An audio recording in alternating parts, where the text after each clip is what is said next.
Hi, I'm Tim. Welcome to Watchbox, and thanks for logging on. If you love this watch, email me, tmosso@thewatchbox.com. It's in the description below.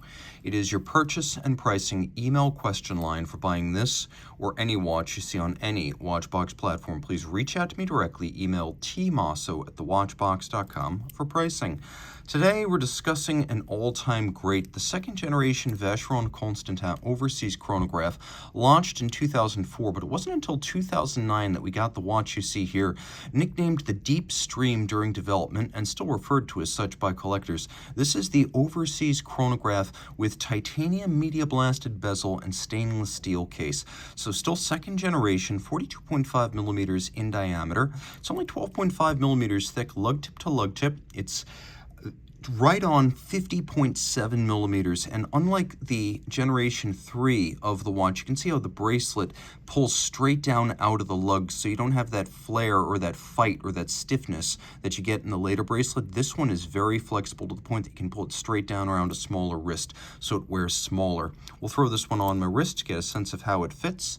It's thinner than you think. It's almost indistinguishable in measured thickness from a Rolex Daytona, and you can see that the case back is fairly cupped, so when it's actually on your wrist and the buckle is closed, it sits lower than most watches that are 12.5. It looks more like it's 10 or even 11, and it's competitive with the Rolex in terms of thickness, which means any sleeve that will accommodate the Rolex, whether dress shirt or jacket, will easily slide up over this. Now you can see it isn't just the flexibility of the bracelet here, it's the fact that the lugs are canted downward that mitigate against fit issues. And I really do believe you can wear this watch on a wrist as small as 15 centimeters circumference. It might even be worth trying 14 if your wrist is flat across the top like mine. Just a very comfortable timepiece and beautifully made.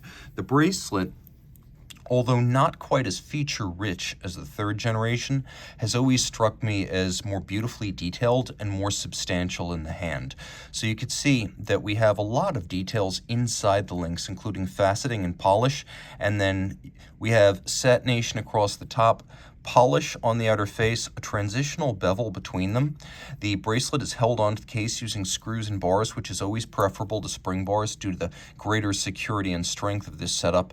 And you can appreciate that every single link in this bracelet on both sides is removable. So you're going to be able to fine-tune this fit so you get exactly the fit that you want, balancing the links from side to side as well, with every single link removable.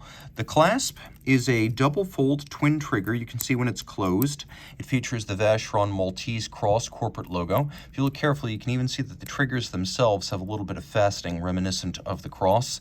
The center of the links also echoing the Maltese cross. You'll see it again on the crown, and even if you use your imagination in the knurling of the pusher shoulders and the crown.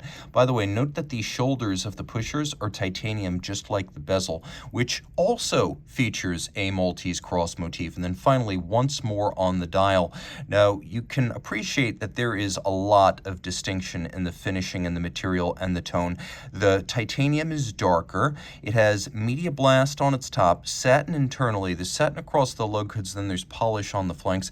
If you look, you can see there's also a bit of a rolled bevel on the case flank and the lug hoods, and these are screw-down pushers and a screw-down crown. The watch is 150 meters water resistant, so very resilient, really putting the 50-meter Royal Oaks to shame, and even rivaling the offshores, of which only the divers have more water resistance.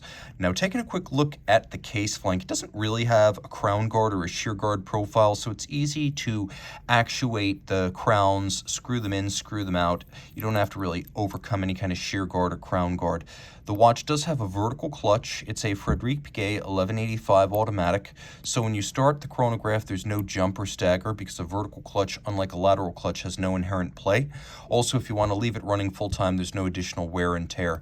The watch does have a column wheel for its chronograph movement, which makes for a very crisp and positive feel and sound to the activation of the chronograph. It feels good and it sounds good to operate.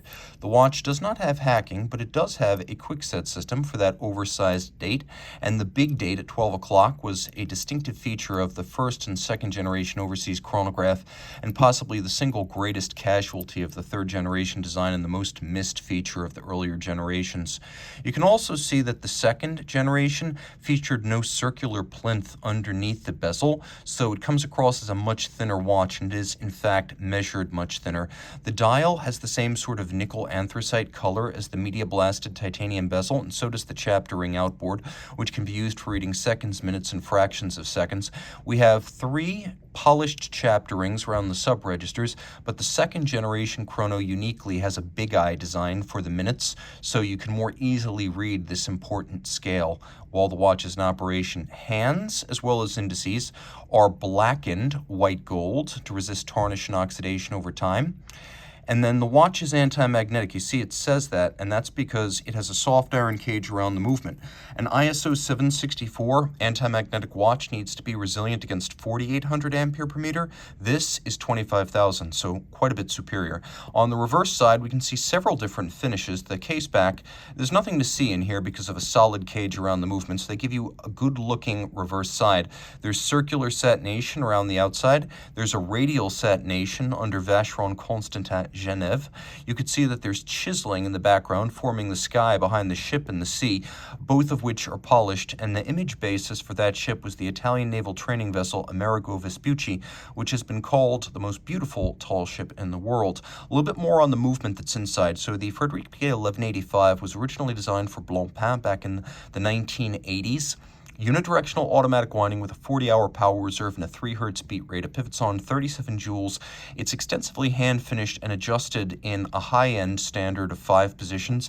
That's what you see on your chronometer and horlogerie movements. So it's nice to know that the movement inside this watch, which was the same as the movement for the first 20 years of the Royal Oak chronograph. This is a high-end movement for a high-end watch. And remember, établissage, combining the best parts together, is something that Vacheron did almost exclusively for its first 250 years.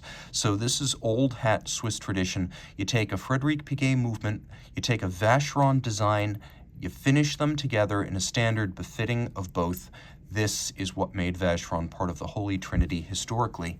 And it's a very practical watch, being anti-magnetic, highly water-resistant, and extremely well-loomed. Reach out to Team Mosso at thewatchbox.com for purchase and pricing details.